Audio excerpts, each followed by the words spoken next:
Blast यानी कि विस्फोट। जब भी आप ऐसा सुनते हो, इसके बारे में सुनते हो, आपको ये लगता है कहीं ना कहीं तो भाई तबाही मची है।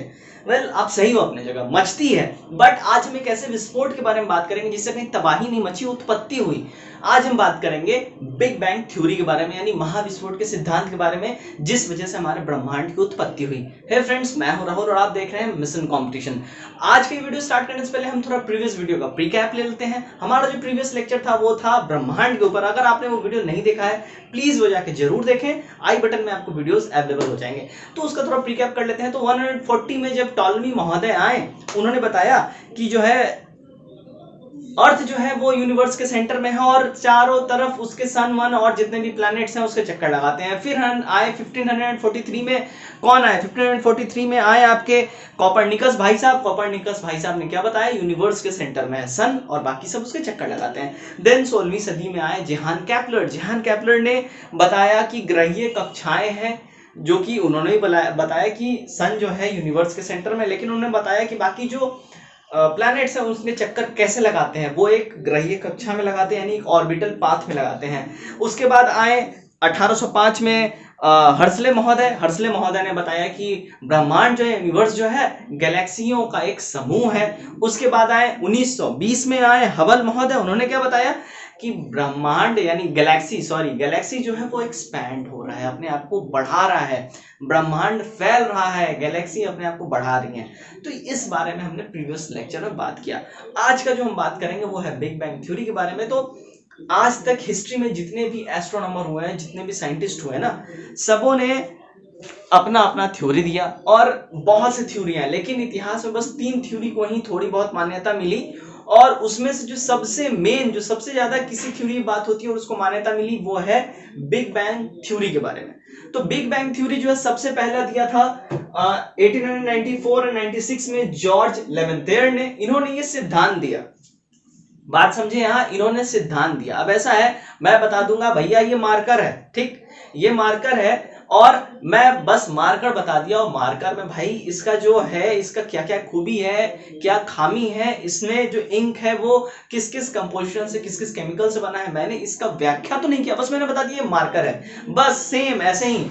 तो ये जो जॉर्ज लेवेंथेयर भाई साहब हैं, इन्होंने व्याख्या किया, सिद्धांत दिया, बता दिया कि हाँ भाई ऐसे ऐसे बिग बैंग थ्योरी है, कैसा हुआ। इन्होंने एक अपना कॉन्सेप्ट दिया और उसके बाद हमारे ब्रह्मांड की उत्पत्ति हुई थी, ठीक है।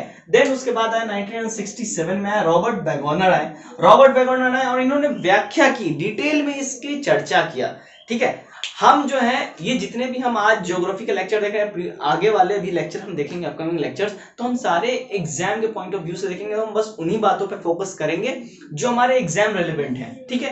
टाइम किल नहीं करना है हमें, स्ट्रिक स्मार्ट स्टडी करनी है, हमें टू द पॉइंट स्टडी करनी है, ठीक है। चलिए आते हैं हम।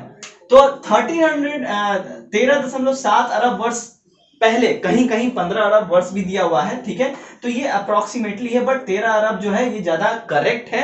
तो 13.7 अरब पहले जॉर्ज लेवेंथेयर ने बताया था कि 13.7 अरब वर्ष पहले जो है महाविस्फोट हुआ था। ये जॉर्ज लेवेंथेयर ने बताया था, ठीक है। महाविस्फोट हुआ कैसे, सबसे बड़ा सवाल कि भाई हुआ कैसे।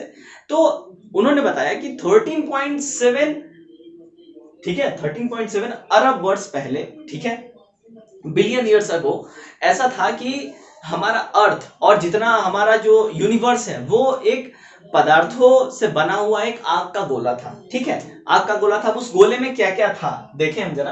तो उस गोले में था ताप, दाब और घनत्व, ठीक है। ताप, दाब और घनत्व यानी कि हीट, प्रेशर और डेंसिटी, ये तीनों वहां पे थे। अब इन तीनों का जब समन्वय हुआ, जब ये आपस में कोलिजन इनमें हुआ, तो फिर विस्फोट हुआ। और जब विस्फोट हुआ, विस्फोट होने के बाद इसमें से बहुत सारे पदार्थ और तत्व निकले। और जो मोस्ट इंपॉर्टेंट, बिल्कुल बोलते हैं ना प्रीशियस एज डायमंड, वो जो पदार्थ निकला वो क्या था? वो था हाइड्रोजन। हाइड्रोजन जो है सबसे ज्यादा प्रभावशाली पदार्थ इस विस्फोट से, इसकी उत्पत्ति हुई, ये पैदा हुआ यूनिवर्स में, ठीक है। उसके बाद अब देखो, यहां हमने सिर्फ बात किया कि ये लेवेंथेयर ने ये सिद्धांत दिया और बताया महाविस्फोट कैसे हुआ। अब जो है महाविस्फोट के सिद्धांत के बाद 2 सिद्धांत और है जिनको थोड़ी बहुत हाईलाइटमेंट मिली, बट इन पे उतनी चर्चा नहीं होती है, लेकिन क्वेश्चन जरूर आता है एग्जाम से, बहुत बार पूछा गया, तो इसको हम बात करेंगे, इसको नेग्लेक्ट नहीं कर सकते हैं। तो जो सबसे पहला सिद्धांत था सामान्य अवस्था सिद्धांत यानी कि स्टडी स्टेट थ्योरी, ठीक है, ये हरमन बांडी और थॉमस गोल्ड ने, ये दो जनों ने मिलके दिया। कौन कौन ने दिया? हरमन बांडी और थॉमस गोल्ड, ये दो जन मिलके इन्होंने ये सिद्धांत को दिया। फिर सेकंड सिद्धांत आया दोलन का सिद्धांत, और जिसको इंग्लिश में बोलते हैं प्लूसेटिंग यूनिवर्स थ्योरी, और इसको जो है दिया, इसको दिया एलन इसाइंस ने, ठीक है, इसाइंस ने इन्होंने दिया, एलन इसाइंस ने इन्होंने दिया। तो बात यहाँ ये है, इन दोनों जो सिद्धांत है, ये दोनों सिद्धांत को रॉन्ग करार दे दिया गया, और बिग बैंग जो थ्योरी है, महाविस्फोट का सिद्धांत है, इसको ज्यादा रिलेवेंट, ज्यादा करेक्ट बताया गया। बट ये दोनों भी थ्योरीज के बारे में एग्जाम में पूछा जाता है, इसलिए मैंने यहाँ पे मेंशन किया, आप इसको जरूर लिख लें या फिर स्क्रीनशॉट ले लें, स्क्रीनशॉट आपके पास अवेलेबल रहेगा। आगे बढ़ते हैं। अब ऐसा है कि 1805 में विलियम हर्सले आए और इन्होंने बताया कि ब्रह्मांड जो है आकाश गंगाओं का समूह है, यानी ब्रह्मांड बहुत सारे करोड़ों अरबों आकाश गंगाओं से मिलके एक यूनिवर्स हमारा बना है, मतलब यूनिवर्स हमारा बना है, ठीक है, किसी एक आकाश गंगा, किसी एक गैलेक्सी का ये इसमें नहीं है, बहुत सारे गैलेक्सीज मिलके ये यूनिवर्स बना है। इन्होंने 1805 में ये बताया, सिद्धांत दिया, ठीक है। अब देखो आकाश गंगा अपने प्रारंभिक जो अवस्था में होता है, ठीक है। अब आकाश गंगा बनता कैसे है? सबसे बड़ा क्वेश्चन, आकाश गंगा बनता कैसे है? ऐसा है, देखो, जब 13.7 बिलियन ईयर्स अगो, जब 13.7 अरब वर्ष पहले जब विस्फोट हुआ, विस्फोट के बाद कौन सा पदार्थ निकला ज्यादा मात्रा में? ये आया हाइड्रोजन, हाइड्रोजन आया।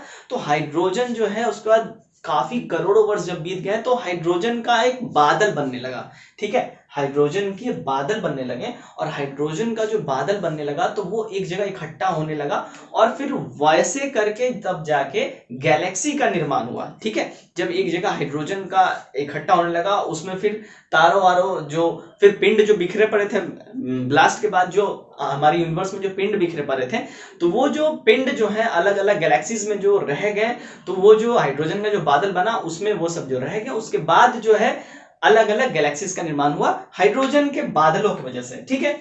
अब यहां बात आती है कि अगर बहुत सारे गैलेक्सीज से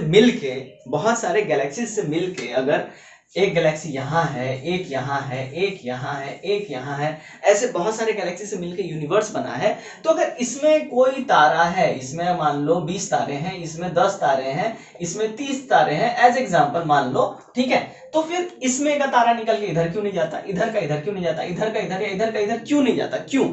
ऐसा क्यों? तो भाई ये जो होता है ना, ये होता है एक्चुअली ग्रेविटेशनल फोर्स की वजह से।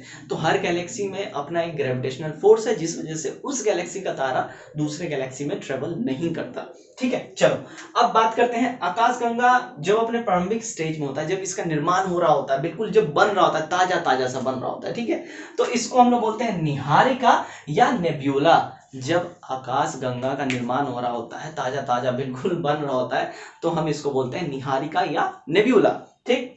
चलो अब यहां देखें तो बात यहां आती है ब्रह्मांड, ठीक है। ब्रह्मांड जो है आकाश गंगाओं का समूह है, आपको मैंने भी बताया। तो इस आकाश गंगाओं के समूह में जो है लगभग जो अप्रॉक्स बताया गया, यहाँ एग्जैक्ट डाटा किसी के पास नहीं है, ठीक है, अप्रॉक्स बताया गया, तो लगभग 100 अरब आकाश गंगा मिलके ब्रह्मांड बना है, 100 अरब आकाश गंगा मिलके ब्रह्मांड बना। और फिर एक आकाश गंगा में जो है ना 100 अरब के आसपास तारा होते हैं, ये भी आप लोग ध्यान में रखें, एक आकाश गंगा में 100 अरब के आसपास तारे होते हैं। और जो हमारा जो गैलेक्सी है, हमारा जिसमें हम रहते हैं, हमारा अर्थ जिस गैलेक्सी में एग्जिस्ट करता है, सन जिस गैलेक्सी में है, मार्स, जुपिटर, मून, मंगल, शनि, बृहस्पति जिस गैलेक्सी में है, उसको हम लोग बोलते हैं मिल्की वे। उसको हम क्या बोलते हैं? मिल्की वे। और इसका शेप कैसे है? शेप से बात मैं आपको एक और बता दूं कि हर एक गैलेक्सी का अपना अलग अलग शेप है। कोई ऐसे होता है, कोई ऐसे है, कोई ऐसे है, कोई ऐसे है, तो हर गैलेक्सी का अपना अपना शेप है। तो इसका शेप कैसा? स्पाइरल है, यानी सर्पिलाकार है। इस टाइप से हमारे गैलेक्सी यानी हमारे मंदाकिनी, हमारे मिल्की वे, हमारे गैलेक्सी का नाम क्या है? मंदाकिनी, हिंदी में और इंग्लिश में मिल्की वे। तो हमारे गैलेक्सी का नाम मिल्की वे है, हिंदी में मंदाकिनी, और उसका शेप क्या है? स्पाइरल यानी सर्पिलाकार है, ठीक है। चलो अब यहाँ जो मेन मुद्दे की बात आती है, बहुत बार एग्जाम में पूछा गया है कि हमारे मिल्की वे से जो है ना सबसे नजदीकी गैलेक्सी कौन सा है, पड़ोसी गैलेक्सी कौन सा है? तो हमारे जो मिल्की वे से हमारा जो गैलेक्सी है मिल्की वे, उससे जो सबसे पड़ोसी जो गैलेक्सी है उसका नाम है एंड्रोमीडा, ठीक है। और इसका जो डिस्टेंस है वो लगभग 22 लाख प्रकाश वर्ष है। एंड्रोमीडा हमारा नियरेस्ट गैलेक्सी है, यानी हमारे मिल्की वे का नियरेस्ट गैलेक्सी एंड्रोमीडा है और उसका जो डिस्टेंस है 22 लाख प्रकाश वर्ष, ठीक है। चलो अब यहाँ देखो मिल्की वे जो है इसका जो लंबाई है, इसका जो लंबाई डिस्टेंस है वो है 80,000 प्रकाश वर्ष। 80,000 प्रकाश वर्ष इसका लंबाई है हमारे मिल्की वे, हमारे गैलेक्सी का, ठीक है। अब यहाँ जो है प्रकाश वर्ष मतलब क्या? प्रकाश वर्ष मतलब ये होता है कि हमारे अर्थ पे तो किसी भी अगर हमें डिस्टेंस को नापना है तो किलोमीटर, मीटर, सेंटीमीटर ऐसे हम नाप लेते हैं। वैसे ही खगोलीय इकाइयां हैं जैसे प्रकाश वर्ष, ठीक है। उसके बाद एस्ट्रोनॉमिकल यूनिट, उसके बाद आपको फिर पार्सेक दूरी, ये सब खगोलीय इकाइयां यानी खगोलीय दूरी नापने का एक जरिया है। तो प्रकाश वर्ष दूरी नापने का जरिया है। तो देखो एक प्रकाश वर्ष में कितना होता है, तो एक प्रकाश वर्ष इज इक्वल टू होता है 9.461 इंटू 10⁻12 किलोमीटर, ठीक है। और अगर इसको मीटर में करना चाहो तो 9.461 इंटू 10⁻15 मीटर हो जाएगा, ठीक है। वैसे ही पार्सेक दूरी को हम देख लें तो पार्सेक दूरी जो है वो होती है 3.26 लाइट ईयर, ठीक है। और ये जो पार्सेक दूरी है ये एक्चुअली स्टार्स के दूरी नापने का ये इकाई है, पार्सेक दूरी। ओके चलो अब यहाँ पे है एयू यानी कि खगोलीय की इकाई, ठीक है। एस्ट्रोनॉमिकल यूनिट, एयू यानी एस्ट्रोनॉमिकल यूनिट, हिंदी में खगोलीय इकाई। तो ये जो है पृथ्वी से सूर्य की औसत दूरी ये बताता है। पृथ्वी से सूर्य की औसत दूरी का मतलब क्या है?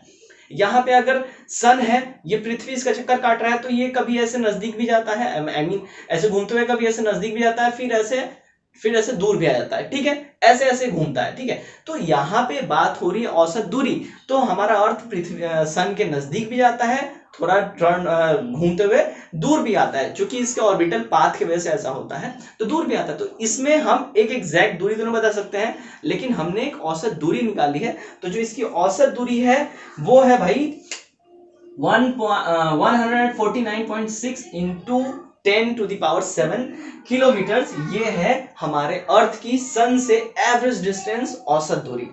तो दोस्तों आज की वीडियो में बस इतना ही। उम्मीद करता हूं आज का जो हमारा वीडियो है बिग बैंग थ्योरी का आपको पसंद आया होगा।